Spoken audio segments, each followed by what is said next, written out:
Hello hi കൂട്ടുകാരെ. അപ്പോൾ ദേ നമ്മളിന്ന് വന്നേക്കുന്ന ഒരു കുഞ്ഞു വ്ളോഗുമായിട്ടാണ് കേട്ടോ. നമ്മുടെ കുഞ്ഞാവപ്പെണ്ണ് വന്നതിന് ശേഷം നമുക്ക് വലിയ കാര്യമായിട്ട് വ്ളോഗൊന്നും ചെയ്യാനായിട്ട് സാധിച്ചിട്ടില്ല. ചെറിയ ചെറിയ ഷോർട്ട് വീഡിയോ ഒക്കെയാണ് കേട്ടോ ചെയ്യുന്നത്. അപ്പോൾ ഇന്ന് നമുക്ക് ഷായ്ക്ക് ഒരു ബിരിയാണി ഉണ്ടാക്കി തരാമെന്ന് പറഞ്ഞിട്ടുണ്ട്. അതിൻ്റെ കലാപരിപാടിയിലാണ് നമ്മുടെ ഷായ്ക്ക് ഇപ്പോൾ ഉള്ളത്. അപ്പോൾ നമ്മുടെ കുഞ്ഞാവപ്പെണ്ണിനെ കാണാൻ വേണ്ടിയിട്ട് കുറച്ച് കുഞ്ഞുമക്കൾ വന്നിട്ടുണ്ട് കേട്ടോ. നമ്മുടെ കുഞ്ഞാവപ്പെണ്ണിൻ്റെ അക്കച്ചിമാരാണ് കേട്ടോ.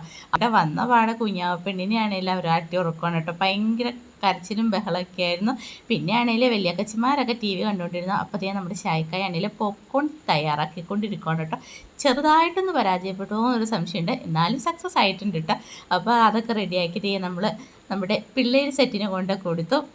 അവരിതിങ്ങനെ ആസ്വദിച്ചിരുന്ന് കഴിക്കുന്നുണ്ട് കേട്ടോ. എല്ലാവരും കൂടെ കൂടിയപ്പോൾ മൊത്തത്തിലൊരു ബഹളമയമായിരുന്നു കേട്ടോ.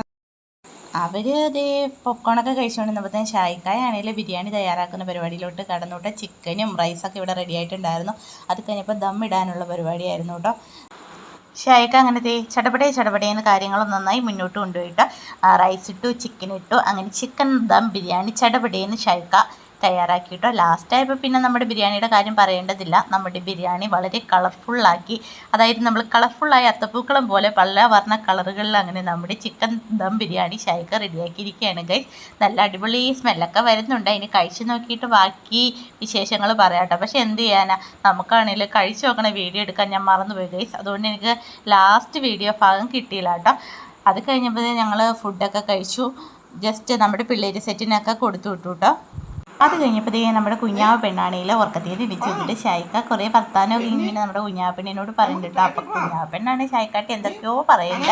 അവളുടേതായ ഭാഷയിൽ ഇതേ അടിപൊളിയായിട്ട് കുഞ്ഞാവ പെണ്ണ് സംസാരിക്കാനൊക്കെ തുടങ്ങിയിട്ട് വാപ്പീനെ കുറച്ച് പരിചയമൊക്കെ ആയെന്ന് തോന്നുന്നു. എന്നാണേലും നല്ല പരിചയമാകുമ്പോൾ ഷായ്ക്ക എന്നാണേലും ദുബായിക്ക് പോകും. അപ്പോൾ അതേ കിട്ടിയ അവസരങ്ങളൊന്നും പാഴാക്കാതെ ഷായ്ക്കയും കുഞ്ഞാവ പെണ്ണും ഭയങ്കര സംസാരത്തിലാണ് കേട്ടോ. അവരിങ്ങനെ വർത്താനമൊക്കെ പറഞ്ഞിട്ട് ഞാൻ കുറച്ച് നേരം നോക്കിക്കൊണ്ടൊക്കെ ഇരുന്നിട്ട് അത് കഴിഞ്ഞിട്ട് ഞങ്ങൾ നൈസായിട്ട് കുഞ്ഞാവപ്പെണ്ണിനെ പറ്റിച്ചിട്ടത് കറങ്ങാൻ പോയിട്ടോ. അപ്പോൾ എല്ലാ തവണയും ഷായ്ക്ക വരുമ്പോഴത്തേനും ഞങ്ങളിങ്ങനെ ലോങ് ഡ്രൈവൊക്കെ പോകാറുണ്ട്. ഷായ്ക്ക ആണെങ്കിൽ ഒരു യാത്രാ സ്നേഹി ആയതുകൊണ്ട് ഇഷ്ടം പോലെ സ്ഥലങ്ങളൊക്കെ കൊണ്ട് കാണിക്കാറുണ്ട് കേട്ടോ. പക്ഷേ ഇത്തവണ എന്ത് പറയാനാണ്, നമ്മുടെ കുഞ്ഞാവപ്പെണ്ണ് വന്നതോട് കൂടിയിട്ട് യാത്രകളൊക്കെ ഗുവ എന്ന് പറയുന്ന അവസ്ഥയായി. അപ്പോൾ അതേ ജസ്റ്റ് ഞങ്ങൾ പുഴയോരം ബൈപ്പാസ് വരെ പോയിട്ട് നമ്മുടെ തൊടുപുഴയ്ക്ക് അടുത്തുള്ള ഒരു കുഞ്ഞു ബൈപ്പാസാണ് കേട്ടോ. അടിപൊളി പുതുതായിട്ട് പണിതാണ്. അത് കാണാനായിട്ട് ഞാൻ ഷായ്ക്കായും ജസ്റ്റ് ഒന്ന് പോയി നമ്മുടെ കുഞ്ഞാവപ്പെണ്ണിനെ അമ്മച്ചിയുടെ കൊടുത്തിട്ടാണ് കേട്ടോ പോയത്. എന്നാണേലും അപ്പോൾ അതേ ഞങ്ങൾക്കൊരു ചെറിയ യാത്രയായിരുന്നെങ്കിൽ യാത്രകളെന്നും മനോഹരമാണ് കേട്ടോ. നമുക്ക് ഇഷ്ടമുള്ള ആളുടെ കൂടെ ആകുമ്പോഴത്തേന്. അപ്പോൾ അതേ ഇന്നത്തെ ദിവസം ഞങ്ങൾ ഇങ്ങനെയൊക്കെയാണ് കേട്ടോ എൻജോയ് ചെയ്തത്. അപ്പോൾ ഇന്നത്തെ വീഡിയോ വിശേഷങ്ങൾ ഇത്രയൊക്കെ ഉള്ളൂ. അപ്പോൾ നമുക്ക് സമയം കിട്ടുമ്പോഴത്തേന് കുഞ്ഞു വീഡിയോ ആയിട്ട് ഇനിയും ഞാൻ വരുന്നതായിരിക്കും. അതുവരെയൊക്കെ എല്ലാവർക്കും ടേക്ക് കെയർ ആൻഡ് ബൈ.